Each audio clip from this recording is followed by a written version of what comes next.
O Pássaro do Sol, Neil Gaiman. Terceira parte. Ai, e quem pagará uma expedição à Cidade do Sol? Indagou Augustus Duas Penas McCoy. E quem participará dessa expedição? Pergunto isso, embora já saiba a resposta e não goste dela. Ora, você vai pagar, Augustus, e nós todos iremos, Respondeu Zebediah T. Crowcrustle. Pode descontar das nossas mensalidades do Clube Epicuriano. E eu levarei meu avental de cozinheiro e meus utensílios de cozinha. Augusto sabia que Crowcrustle não pagava sua mensalidade havia tempo demais, mas o clube epicuriano o perdoava. Crowcrustle era epicuriano desde os tempos do pai de Augustus. Ele simplesmente perguntou: "E quando partiremos?" Crowcrustle o encarou com um olhar tresloucado e balançou a cabeça desapontado. Ora, Augustus, estamos indo para a Cidade do Sol capturar o Pássaro do Sol. Quando devemos partir?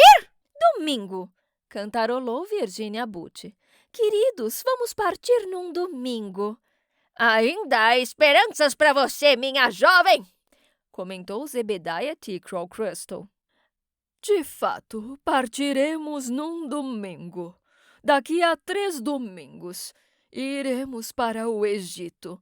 Passaremos vários dias caçando o fugidio pássaro do sol da Cidade do Sol. E, no fim, cuidaremos dele da maneira tradicional. O professor Mandeley deu uma piscada de constrangimento. Mas eu dou aula na segunda. Toda segunda dou aula de mitologia, toda terça de sapateado e toda quarta de marcenaria. Arrume um substituto para dar a sua aula, Mandalay, oh Mandalay. Segunda você estará no encalço do Pássaro do Sol, disse Zebediah T. Crowcrustle. E quantos outros professores podem vivenciar isso? Eles foram um por um ver Crowcrustle para discutir a jornada que os esperava e para expor suas dúvidas.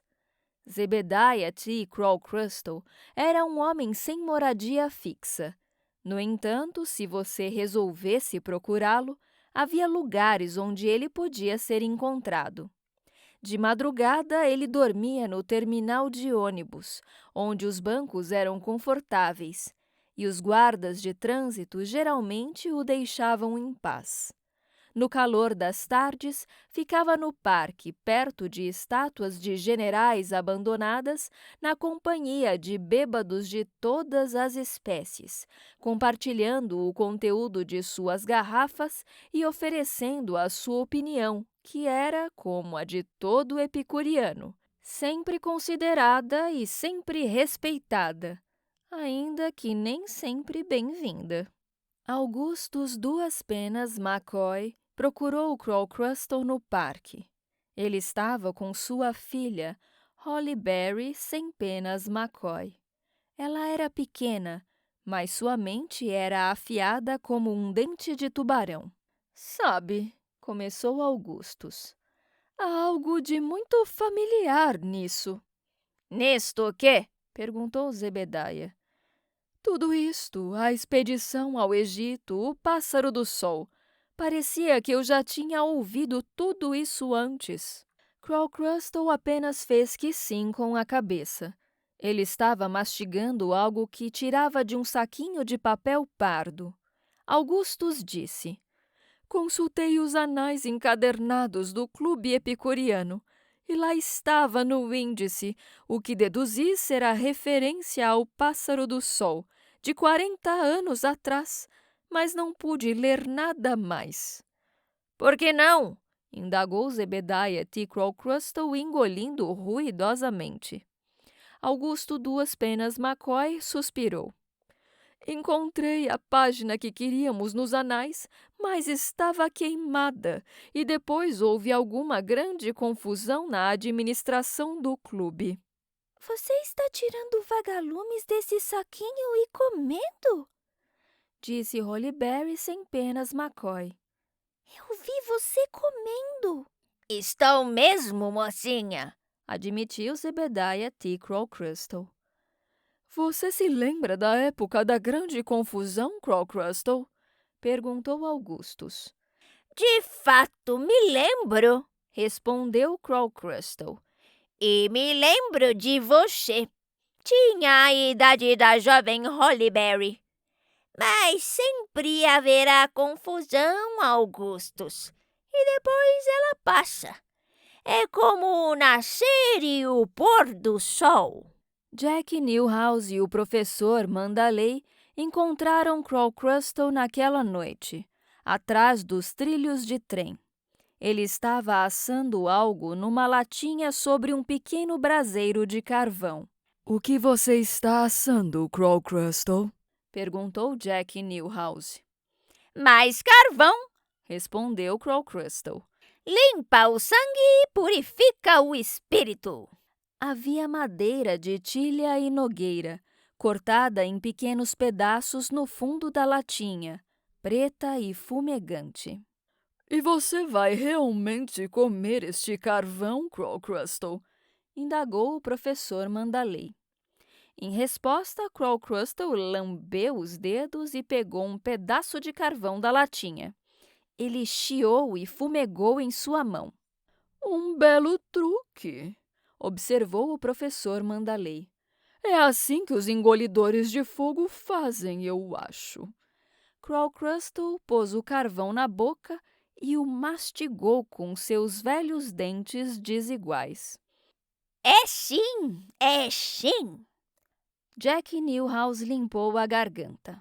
A verdade é que o professor Mandalay e eu temos muitas dúvidas sobre a jornada que nos espera. Zebediah apenas mastigou o carvão. Não está quente o bastante, comentou. Ele pegou um graveto do fogo e mordiscou a brasa alaranjada na ponta. Este sim está bom. É tudo ilusão, disse Jack Newhouse. Nada disso, discordou Zebediah T. Crowcrustle com ares de quem entendia do assunto. É olmo espinhoso. Tenho sérias dúvidas sobre tudo isso, continuou Jack Newhouse. Meus ancestrais e eu sempre tivemos um instinto de autopreservação muito apurado, que várias vezes nos fez percorrer telhados ou mergulhar em rios fugindo da lei ou de cavalheiros com armas e reivindicações legítimas. E esse instinto está me dizendo para eu não ir à Cidade do Sol com vocês. Eu sou acadêmico, expôs o professor Mandalay. E, portanto, não tenho nenhum instinto especial desenvolvido que seja compreensível para quem nunca precisou dar notas a monografias sem ler as benditas. No entanto, acho toda coisa bastante suspeita. Se esse pássaro do sol é tão saboroso, por que nunca ouvi falar dele? Você já ouviu, Mandy, velhinho? Você já ouviu, disse Zebediah T. Crowcrustle.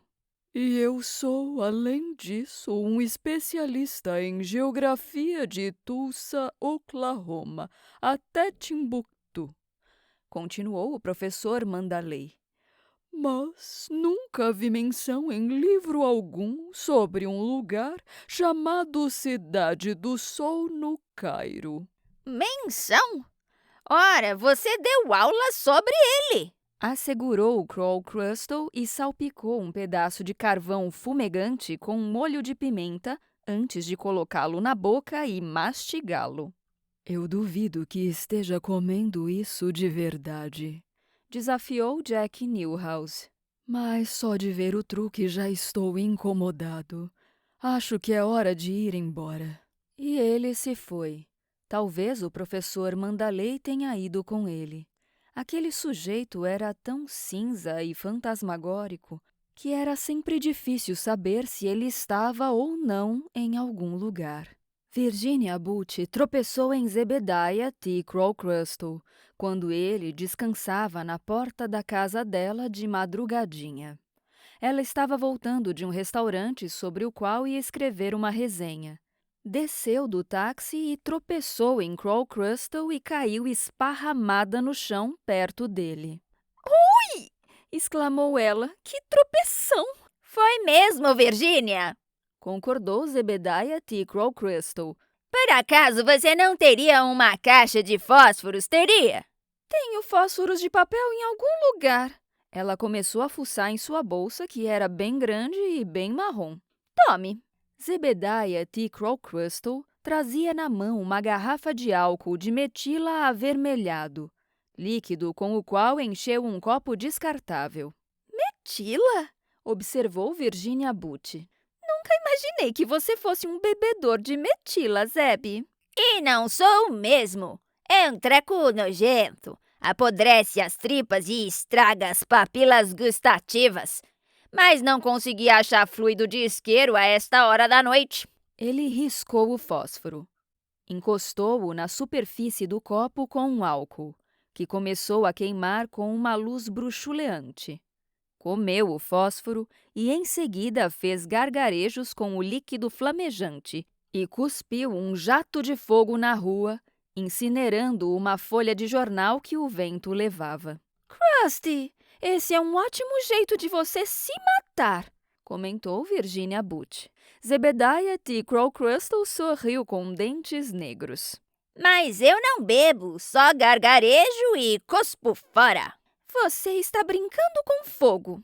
É assim que eu me sinto vivo, explicou Zebediah T. Crowcrustle.